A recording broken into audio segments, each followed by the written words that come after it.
ইদ্রিস ভাই, মিজান ভাইয়ের ইলেকশনের লেগে গেট প্যান্ডেল মাইক সহ 700 জন্য এই বুকিংটা রাখে। 50,000 টাকা অ্যাডভান্স দিয়ে গেলাম। তুমি তো আমার দোকানের সব মাল বুকিং দিতে পারবা, কিন্তু নির্বাচনে তো ব্যবহার করতে পারবা না। কেন পারুন না কেন?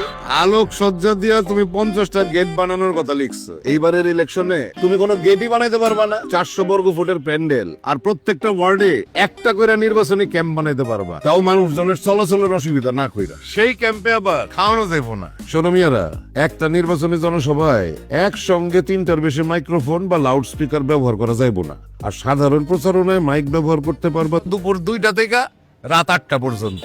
আপনি এত সব জানলেন কেমনে? নির্বাচনী আচরণ বিধি থেকে সচেতন থাকলে সবই জানা যায়। তোমরা ভালো করে পড়বা, তোমার নেতারেও পড়তে দিবা, তারে বলবা এইটা হইতাছে ইদ্রিস ভাইয়ের কড়া মিঠা উপহার।